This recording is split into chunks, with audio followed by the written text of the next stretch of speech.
The second statement I'm going to read relates to fresh evidence. Fresh evidence relating to two very detailed and lengthy reports, one on baby C and one on baby O. And let me read out the statement by the two neonatologists. We have been instructed by solicitors representing Lucy Letby, and so far we have examined two cases, baby O and baby C, in great detail and presented joint reports. To prepare these reports, we had full access to the following: the hospital notes, the post-mortem records, multiple reports of David Evans, as well as other experts' witness statements and statements submitted as part of the pre-trial investigation. I should also add, as well as transcripts of the trial as well. We have taken considerable time and care, and these reports provide a thorough analysis. Our reports demonstrate that there are identifiable medical reasons why both babies became unwell, sadly did not respond to resuscitation, and subsequently passed away. We have set out clearly within our reports evidence showing that these babies could not reasonably be described as well or stable. Neither should their deteriorations be described as unexplained.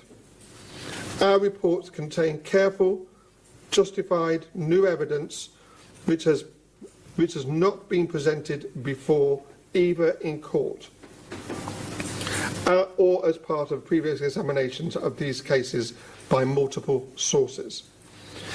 It is not our role to determine any impact this new evidence might have on the legal process.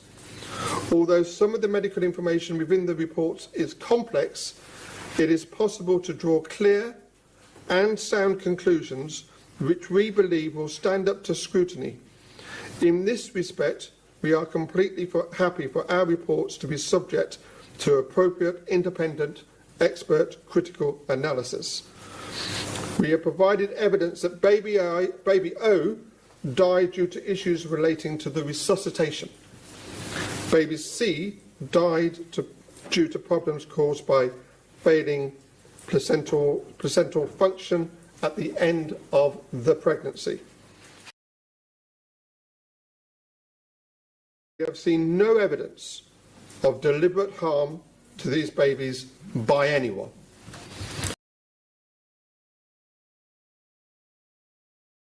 As the medical evidence, baby O was doing reasonably well. There had been some concerns with abdominal distension, which was possibly related to excess gas going into the gastrointestinal tract.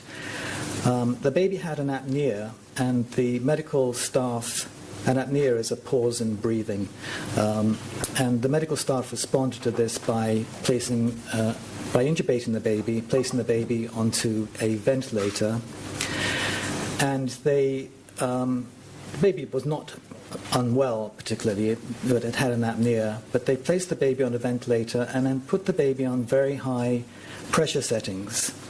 So in neonatology, when we ventilate babies, we ventilate by pressure rather than by lung volume, and this baby was placed on very high pressure settings, inappropriate for the fact that the baby actually had no lung disease at all.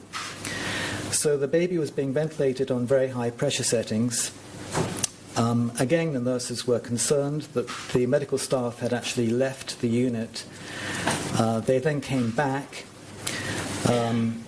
Things didn't look quite right, and to summarize what happened, the nurse was again concerned that the abdomen was distended, and one of the doctors responded to this by placing a needle into the abdomen.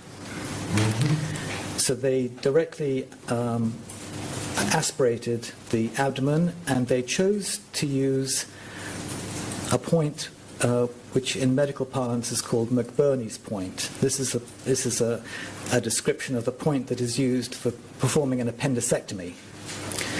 The baby did not need an appendectomy. This is a newborn. Appendectomy is completely irrelevant to it. If an aspirate was going to be attempted, it should have been done on the left side, but in fact the doctor used McBurney's point, which is on the right side.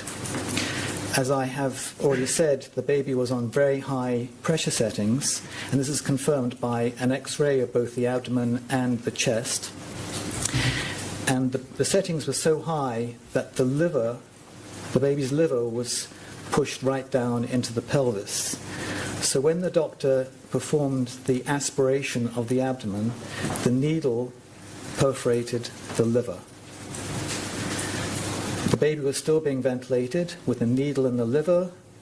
The liver was now being lacerated by the needle. And this led to bleeding, free blood going into the abdomen. The baby went into shock.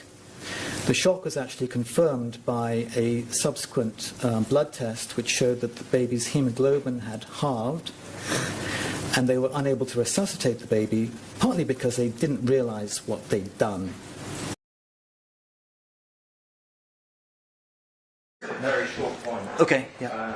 I'm aware that the second prosecution expert felt that the needle had been inserted at a level higher than McBurney's point, and of course that would mean that there would have been a much even greater chance of the liver having been perforated by this inappropriate action during resuscitation. That's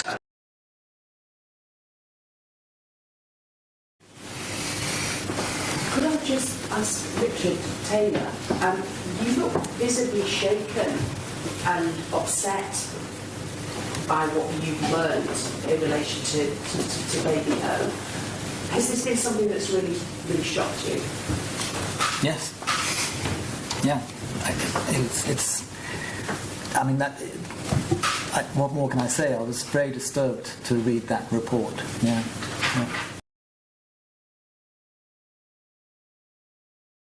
Seen evidence, and particularly the testimonies given by Drs. Bowen and Dr. Evans in court were, I and they were absolutely astounded by some of the responses in almost every case that were given, particularly by Dr. Evans.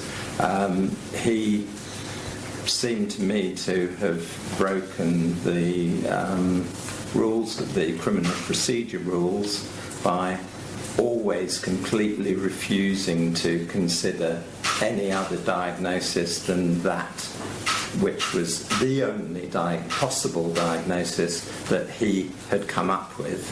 And his duty to the court and to the jury was to give a range of opinion, and he constantly refused to do this. He had an opinion and he would not be moved. And this is what has been so astounding to many doctors and experts who've seen evidence and who do not know Lucy Letby. I don't know her, and I think, Mark, you'll say it's almost unprecedented that 50 or 60 or more experts have come out of the woodwork to defend somebody on the basis of what we regard as absolutely appalling and unsustainable medical evidence.